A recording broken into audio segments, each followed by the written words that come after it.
Hi, I'm Diane Sommers. I am really happy to be with the Houston Rose Society today, as they've asked me to give them some information about how to create roses in the East Asian manner.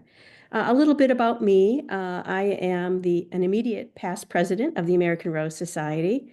I am a master rosarian and I am a horticulture and arrangement judge.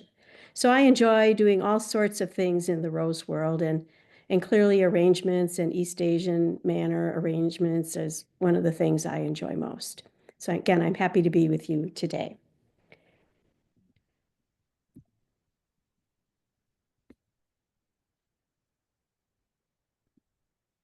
The goal for us today is to really get you all started in how to create a design in the East Asian manner. So I'm going to talk briefly about some concepts, but that's not where we're going to spend the time because clearly we could spend hours and days on all these sorts of terms and things to think about when you're creating a design.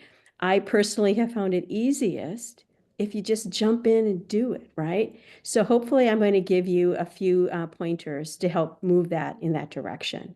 Now, you'll see a lot of photos in this presentation, and those are there to inspire you. And a lot of these photos came from either Ikebana school presentations and programs, as well as some things with the American Rose Society. But again, don't let that scare you. And as you can see, there's a lot of different terms we could spend time on. We're not going to do that today. So let's just jump in and talk about East Asian manner designs. First of all, as a point of reference, in an ARS rose show, if you're creating one of these lovely designs for an ARS rose show, obviously the primary flower needs to be a rose, right? But I want you to think about using all different sorts of plant material when you're practicing, or maybe you just want to do this for your home, because there's a lot of beautiful flowers in the world. And when you think about East Asian manner and Ikebana, which translates to arranging flowers or living flowers, you'll see how beautiful natural arrangements can be when they're focused on the flowers. Ikebana began in the 15th century in Japan, and it started with what we call the Ikenobo school. And in Japan today, there are actually over 100 different schools within Ikebana. And they all just have a little bit different emphasis on their styles, if you will. The most prevalent schools within the US are Ikenobo, Ohara, and Sugetsu. And so that's what you're going to see pretty much if you're seeing arrangements in an ARS row show, for example. For sure, you're going to see different styles along those schools. But don't let that inhibit you from stepping out and doing something very different. And that's what you're going to see in some of the photos here, such as the lower one on this page, which is a beautiful design that one of my friends did in an Ikenoba practice session, if you will, which I just found just lovely because you could just picture yourself walking through the flowers. Again, that's what I enjoy so much about East Asian designs. For a long time, we referred to our East Asian manner as Ikebana because that's maybe the start of where we started with arrangements in this manner. Ikebana actually does reflect the Japanese love of nature. And they really think about their flowers in a natural and simple design. You can see that I really highlighted those terms because when you start to look at your designs, think about nature, think about simplicity. And Ikebana, the designs could be classified as either a traditional or classic design or a modern, which is sometimes referred to as freestyle designs. But in all cases, again, the design is going to conform to some of the basic principles, if you will, of Ikebana.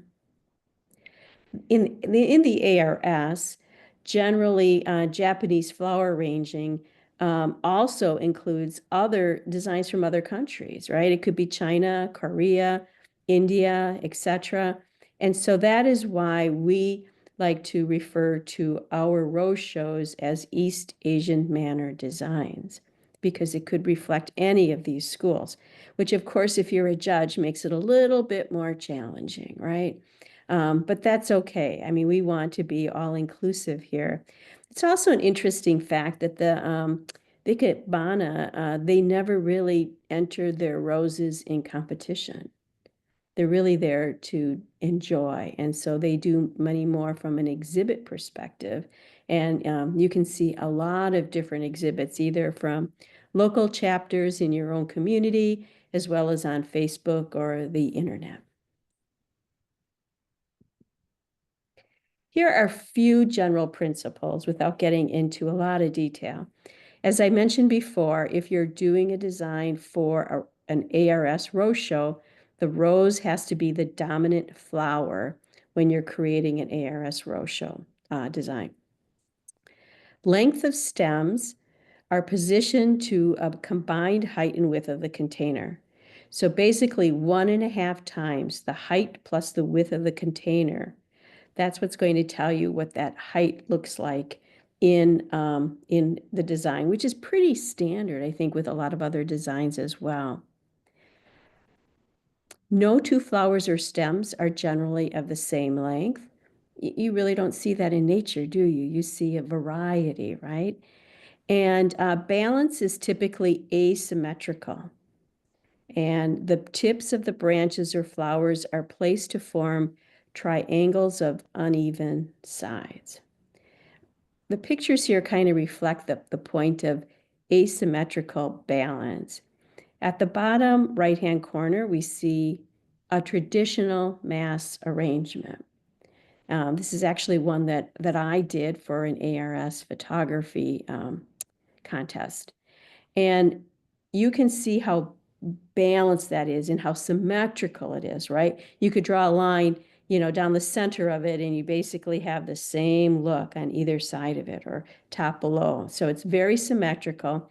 It's very balanced, as you can tell. It doesn't look like it's going to tip over in the container. And you kind of see the same thing. It's balanced when you look at the design on the left side. However, you can see that there's a lot more weight, if you will, on the top of the container versus on higher up on the container, right, where you see those branches. So it's still balanced, but it's asymmetrical. And that is really what we see in nature. Again, we don't see, so much of what you see in that traditional mass arrangement. Generally, an odd number of flowers is preferred. It could be only one flower, it could be 3, it could be 5, it could be 7, but generally speaking, there's an odd number of flowers.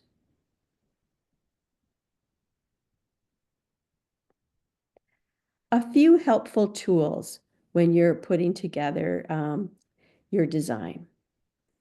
What we have on the left-hand side, you'll see kenzans, where these are with these pins in here that you stick the flower stems or the other types of branches into. It's important as you're looking for a kenzans that you get a good heavy kenzans. Typically they have a lead base on them because they're going to hold up that flower or that stem, if you will, right? And it's not going to, if it's balanced, it's not going to topple over on you. And you can get them in all different sizes, which you can see there. I use them in miniature arrangements or larger arrangements.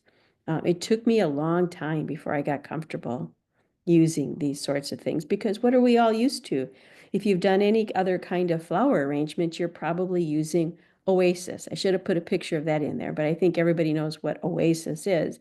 And you can use Oasis when doing designs in the East Asian manner, but you're going to find that as you work on them, it's much easier to use the kenzans. And why is that?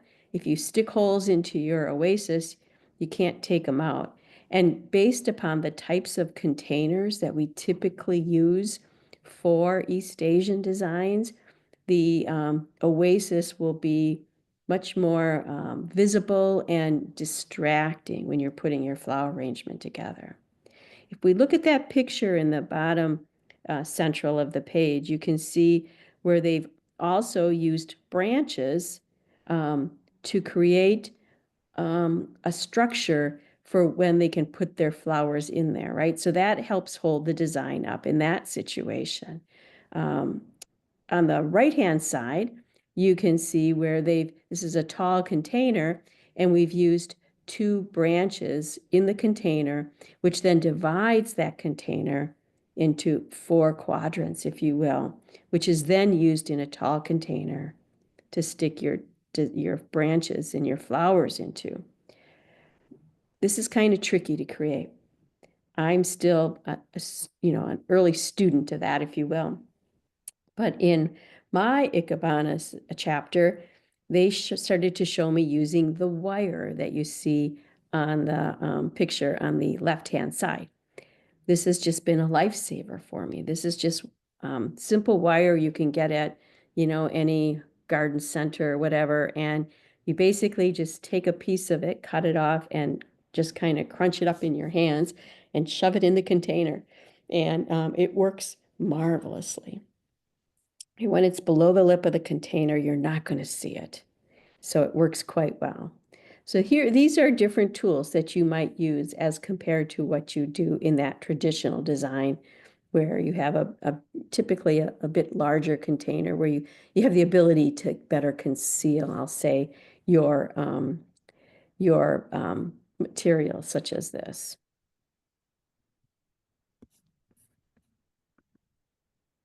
Here's some containers that reflect that East Asian style. On the left-hand side, you can see containers that I have in my cupboards, if you will.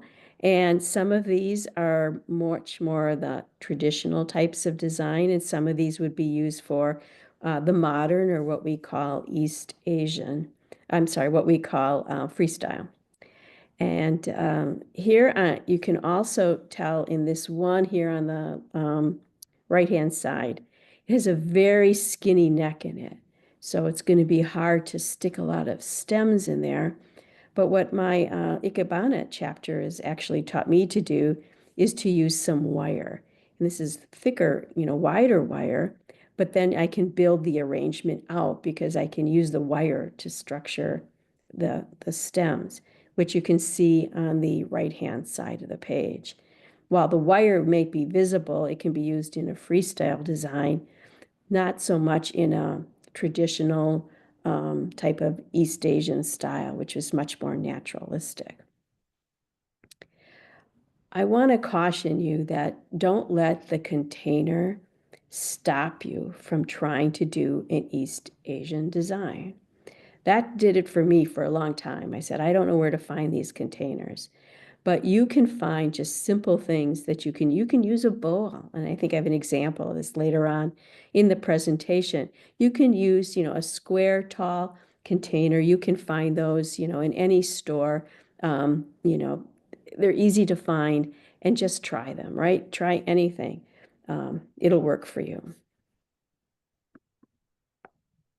So here's a couple of examples of, on the left-hand side, we have what's called a Morabana design. And on the right-hand side, we have a nigiri or something in a tall container. These are very simple containers again. I'm sure that you can find this. You can use a white low, I don't know, pie dish if you wanted to, right? You don't have to go crazy again trying to find a particular type of container to try this. And if we look at the Morabana design, we can see that they use the kenzans and very simple plant material in it. It looks very simple, but isn't it beautiful? And look at all those colors. It really reminds me of spring. Morabana designs also include water showing, and obviously it's hard to see the water of this in the photograph, but it's there. And you can see different triangles.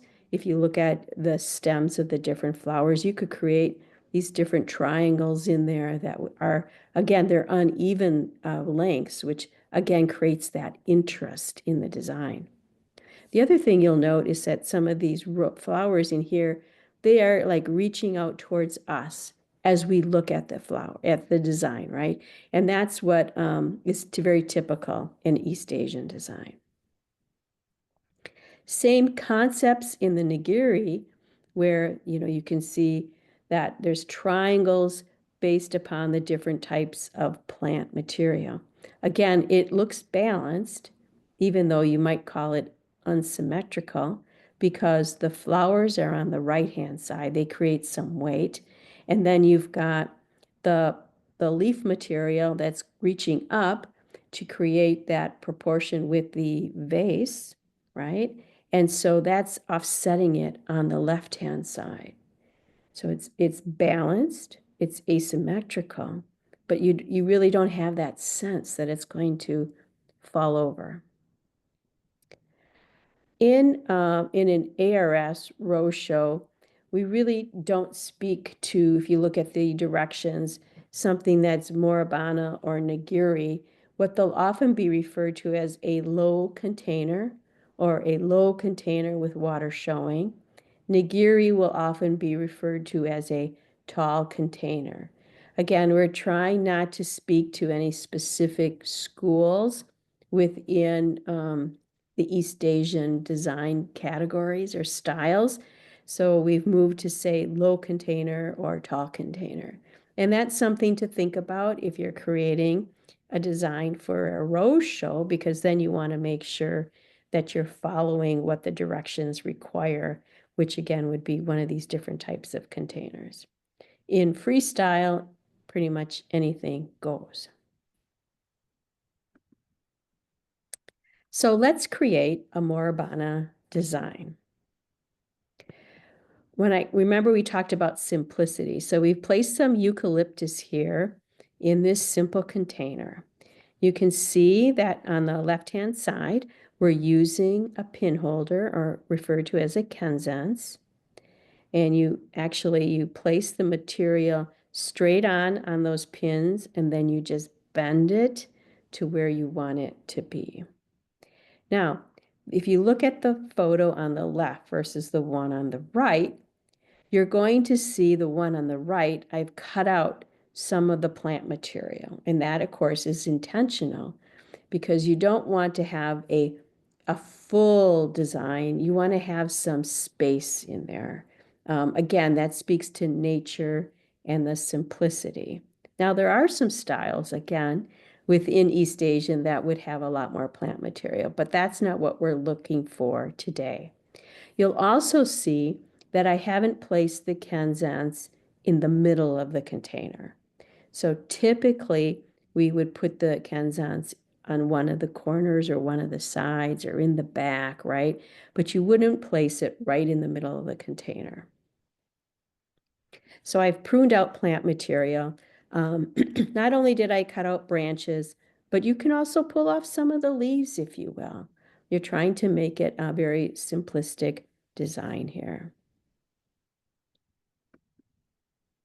Now we're adding some flowers, which of course I bought from the grocery store because while I'm preparing for this, it's winter in Wisconsin, so I can't go out to my garden and pick some lovely roses for you. But again, what we've done is we have put them in looking at the height of the roses as well as the plant material. You have the tallest stem, which is just generally 1.5 times the combined of the width times the height of the container. The second branch is generally 2/3 to 3/4 of that. And the third stem is going to be 2/3 to 3/4 the length of the second. So that is a very basic proportion that you can use. And honestly, take a ruler, put it on your counter, and cut your stems appropriately, right? That will help you as a starting point. You might decide as you put that design together that I might like to make one or, those stems a little bit different, and that's okay. But it is a guideline. If you had them all the same height, it wouldn't look as good as it does when you, again, have them of these different sizes. In East Asian designs, there is no need to hide that kenzans or to um, or to fill all the space in the kenzans. You pretty much want it to look like all the plant materials coming from the same place. Again, and now you can see I've also kind of turned my container just a little bit. That's always fun to do when you finish with your arrangement. Just turn it a little bit, and it's going to look a little different each way um, that you position it, and find what is most pleasing to you. You'll also notice I've got a little bit of some other plant material in there. A hint that I was given when I started creating designs was that 3 types of plant material. It gives more interest, there'll be more contrast. So that's what I've learned to do, and I kind of like that. And that might be something for you to think about if you're new to creating a flower design.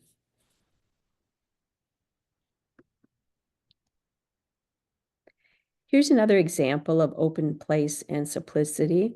This is something that I created in one of my Ikebana chapter meetings.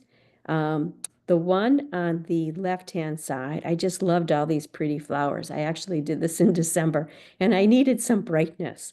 Um, and my Ikebana friend said to me, it's a little crowded, Diane.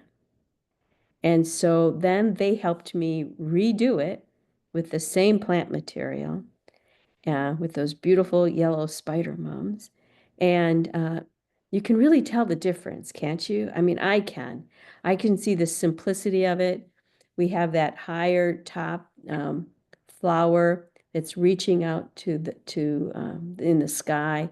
And then you can see the other two that are coming more at you of different lengths, along with some simple um, plant material to show off those blooms. So same container used in both of these situations. So just playing with your material really can make a difference. And I would suggest in this day, we can use our mobile devices to take photos, take something out, add something in, and you'll find, wow, that's kind of fun. And you can get something that really pleases you. And then you'll notice that you'll know when you got it right. So start creating your own designs. That is actually the best way to learn. If you try to really focus on all of those terms and, all the different principles of design, it really won't add a lot for you. At least it didn't for me. Just start creating stuff. Look at pictures of other designs. Study them. Take pictures of them if you're seeing them in person. Take pictures of the back of them. Take pictures from the top of them and look at the mechanics, the things like the Kenzans. Did they use some wire maybe? I don't know. But that is truly the best way for you to learn. There are other resources that are available for you. You can look at the ARS arrangement guidelines. They're free for everybody to look at and to download from our ARS website, which is, of course, rose.org. Go to the Member Resource tab, go under Row Shows, and you'll find the guidelines there, not only for arrangements, but for horticulture as well as for photography, right? So that's a great resource. You can also, there was a video done. There was a arrangement school that was performed in July and August of 2023. 3 different videos that covered all sites, all sorts of arrangements. And you can listen to those as well from the ARS website. There are Ikebana chapters throughout the US, and there's actually a chapter in Houston. I checked it out. The chapters will often have exhibits in the town, so that you could go see the different arrangements that they're producing. They're a great resource for you. When you start to create flower designs, no matter what type, it could be the traditional, East Asian, could be modern, you'll find what really interests you the most. And that's where you start, right? And just learn more, practice, and you'll find then that at some point you want to expand your horizons. That's what happened to me. I actually started in traditional design. I'm a retired finance person. So, I'm used to following the rules, everything very structured for me. And those traditional designs did it. And it was a long time after that that I started to have interest in East Asian as well as even modern designs nowadays, which is something I could have never probably thought about when, 10 years ago. The Ikebana chapters of the United States are members of Ikebana International. So if you decide at some point that you really like East Asian and you join an Ikebana chapter, then you'll also become a member of Ikebana International. And there's more resources available for you then, as well as their quarterly magazine. And of course, Facebook is another great tool, right?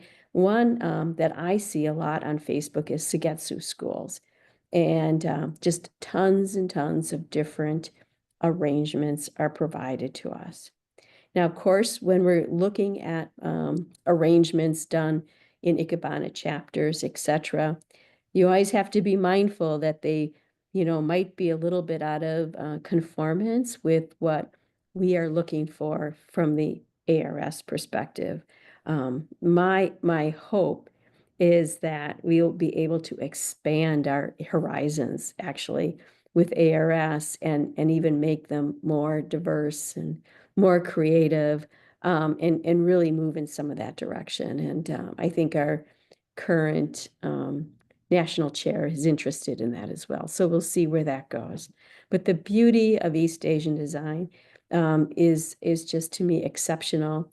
You can imagine being in a garden. You can imagine walking through your garden. And I hope that you give it a try. And I hope these basic tips have helped you to do that. Thanks so much, and I look forward to seeing your designs in the future.